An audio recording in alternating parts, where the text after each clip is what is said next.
লাগা বলতে ওই 5-7 মিনিটেই বটে সববারে, ও কোনোবার মানে বেশি নাই লড়াই। তার বেশি গন্তব্য থাকে না। গ্রামে সালডি হারাধনের আসরে খেলিছে, তারপরে দমদা ধনঞ্জয় মাতার আসরে খেলিছে। হালদি হারাধনের আসরে তখন বড় দিয়েছিল। হ্যাঁ, এখন কাড়ার মৌসুম কিরকম কি বলছে? মৌসুম ঠিকই আছে, আগে যা ছিল তার লোক এরকম বেশি আছে যে এখন। একান্ন মানাইনার সঙ্গে প্রথম প্রথম বাইরে তো 51 জোর করা হইলো, তখন কিরকম? দেখা যাক আশ্বিন কার্তিক মাস দিকে। এখন গ্রামে তো অনেকগুলাই কাড়া আছে, আর তারপরে আমাদের একটা কাড়া হাই ভোল্টেজ কাড়া আসিছে। সবাই মিলিয়ে এখন বসে আলোচনা করতে হবে। তারপর হাই ভোল্টেজ কাড়া বলতে ওটা কোন কাড়া? ও পূর্ণবাবুর কাছ থেকে আনিয়েছে আমাদের। আচ্ছা, হ্যাঁ, ঝাড়খণ্ড টাকার। নমস্কার সুপ্রিয় দর্শক, আমি গৌরাঙ্গ কুমার আর আপনারা দেখছেন আপনাদের পরিচিত channel Gauranga Kumar YouTube channel. তাই গৌরাঙ্গ কুমার ইউটিউব চ্যানেলের পক্ষ থেকে বাংলা এবং ঝাড়খণ্ড রাজ্যের সমস্ত কাড়া রসিক বা প্রেমিক এবং আমাদের সমস্ত দর্শক বন্ধুদেরকে স্বাগত জানাই। যাই হোক, আজকে আপনার স্ক্রিন বা থাম্বনেল দেখে অবশ্যই বুঝতে পেরেছেন যে বর্তমানে কোন সুনামধন্য মালিক বটে বা কোন সুনামধন্য মালিকের সাক্ষাতে আছি। তো যাই হোক, এই দাদার কাড়া দীর্ঘদিন ধরেই আছে, এখন বর্তমানে কিরকম কি আছে, তো ইয়ার পূর্বে কোন কোন জায়গায় ইনার কাড়ার লড়াই দেখেছে আমাদের দর্শকরা, বর্তমানে আবার কতদিনের মধ্যে দেখতে পাবে, সেই সম্পর্কে দু এক কথা তুলে দিচ্ছি, আপনারা ভিডিওটি দেখতে থাকুন। দাদা নমস্কার। নমস্কার। একটু নাম পরিচয়টা। আমার নাম চিত্তরঞ্জন মাহাতো, গ্রাম দেউলি, পোস্ট বেড়াদা, থানা বলরামপুর, পুরুলিয়া জেলা। যাই হোক, এখন বর্তমানে কেমন আছে? ভালো আছি। ঠিকই আছেন?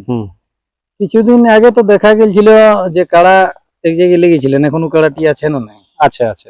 কোন আসরে ছিল মনে হচ্ছে, দেখা হয়েছিল? কেতকিয়া মনোজদার আসরে। আচ্ছা, ওনার ওনার কোন কাড়ার সঙ্গে জড়া হয়েছিল? ওর নিজের কাড়ার সাথে, ওয়ারটার সাথেই জোড়া হয়েছিল, 2 নম্বর কাড়ার সাথে উঠল। মানে আসরে 2 নম্বর ছিল? হ্যাঁ। প্রাইজটা কত ছিল তখন? 51,000। 51,000 ছিল। যাই হোক, তাহলে ওইখানে আপনার জোড়া হয়েছিল মনোজ বাবুর সাথে? হ্যাঁ হ্যাঁ, তাহলে আপনার নামে ছাড়া হয়েছিল? হ্যাঁ, আমার নামে ছড়া। তো কিরকম কি খেলা হয়েছিল না? হ্যাঁ, মোটামুটি খেলা হয়েছিল, যা 5-7 মিনিট। আচ্ছা, তাহলে এটি কতবার লাগানো হয়েছে? আমার হাতে 4বার হলো। 4বার? ওটা গ্রামে বাইরে মিলাইনো? হ্যাঁ, বাইরে একবার, গ্রামে 3বার। ফলাফল গ্রামে মানে অগল বগল বড় দিয়ে। আচ্ছা, ফলাফল 3বার জয়ী আছে। আচ্ছা, একবার পরাজয়। 3বার জয়, একবার পরাজয়। তো তার মধ্যে লাগা কোনটা সবচেয়ে বেশি, মানে কোন মালিকের সঙ্গে লাগিয়েছিল তখন সেরকম ভাবে? লাগা বলতে ওই 5-7 মিনিটেই বটে সববারে, ও কোনোবার বেশি নাই লড়াই। তার বেশি গন্তব্য থাকে না। তাহলে সেরকম সুনাম ধন্য ব্যক্তি যেটা মনোজ বাবু একটা থেকে কেসিআর বাবু একটা জানকারী লোকের মধ্যে এটার সঙ্গে মানে একটু হয়েছে এইবারে, তাহলে 51 মানাইনার সঙ্গে প্রথম। তো এই বছর কি গ্রামে মেলা হবে না? গ্রামে মনে করা হচ্ছে যে গ্রামে মেলা করতে হবে। যাই হোক, বাইরে তো 51 জোর করা হইলো, তখন কিরকম কি থাকবে প্রাইজ? ওটা দেখো মেলার টাইম বলা যাবে কখন কি হয়। এখনই তো বলাটা ওটা ঠিক নেই, তবে যাই হোক, যে হিসাবে বাইরে 51 খেলে বলছে সেই হিসাবে তো একটা নিজেরও একটা ব্যাপার আছেই, এই হিসাবে কিছু থাকবে। কম ধরলে তো দর্শকরা বলবে যে বাইরে টাইমটা ঠিকই যাচ্ছে, 51 খেলছে, আর গ্রামের টাইমটা একবারে 10,000 5,000 আসছে, এটাও তো ঠিক না। 10-5 হাজার নাই থাকবে, মোটামুটি ঠিকই থাকবে প্রাইস। যাক, মনোজ বাবু ব্যবহার কিরকম কি করেছিল? না, মনোজ বাবুর ব্যবহার ভালো ছিল। হ্যাঁ, যথা খুশি সম্মান করেছে। হ্যাঁ, যতটা সাধ্য ওনার এরকম ভাবে সম্মানও করেছে। এখন কাড়ার মৌসুম কিরকম কি বলছে? মৌসুম ঠিকই আছে, আগে যা ছিল তার লোক এরকম বেশি আছে যে এখন। হ্যাঁ, এখন সেইরকম ভাবে হতে গেলে আশা করছি মানে কিস্তি দেখবে কি? হ্যাঁ, তাহলে আমাদের দর্শকরা এখন কতদিন কি আশা রাখবে? দেখা যাক আশ্বিন কার্তিক মাস দিকে। এখন গ্রামে তো অনেকগুলাই কাড়া আছে, আর তারপরে আমাদের একটা কাড়া হাই ভোল্টেজ কাড়া আসিছে। সবাই মিলিয়ে এখন বসে আলোচনা করতে হবে।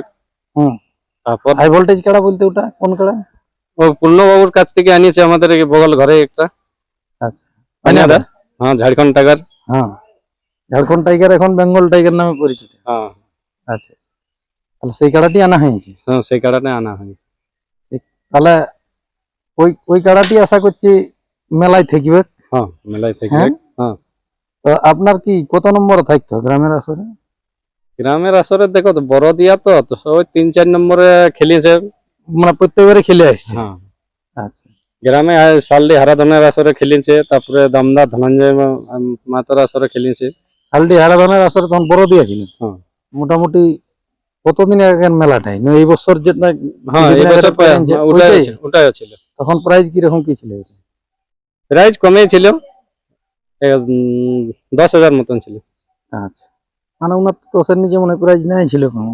নাই নাই। হ্যাঁ, তাহলে আশা আছে যে মানে খেলা দেখার মতনই হবে এই বছর যে হিসাবে কারার মুভমেন্ট বলছে। হুম। কি হ্যাঁ, তো যাই হোক, দর্শক দাদারা এই মালিকের সাক্ষাতে অবশ্য দু এক কথা শুনলেন, ইনাদের গ্রামে মেলা হবে, তো সেই সময়টা অবশ্য তুলে ধরা হবে যে কোন কাড়াই কত প্রাইস থাকবে, কিনার কাড়াই কত কি থাকবে, সমস্ত বিবরণ তখন পরবর্তী আপডেটের মাধ্যমে জানা হবে। এখন ইনাদের গ্রামে আবার নতুন করে কাড়া এসেছে একটি পূর্ণচন্দ্র বাবুর কাছ থেকে, ঝাড়খণ্ড টাইগার। তো ওনার 1 নম্বর কাড়াটি নিয়েছেন। হ্যাঁ, এক নম্বর কাড়াটা 51,000 যেটি ছিল সেইটি। হুম। তো যাই হোক, পরবর্তী ভিডিও তখন আসবে, তখন একের পর এক আপডেট আপনারা অবশ্যই পাবেন। আর বেশি কিছু না বলে এখানে সাক্ষাৎকার পর্বটি সমাপ্ত করছি। নমস্কার।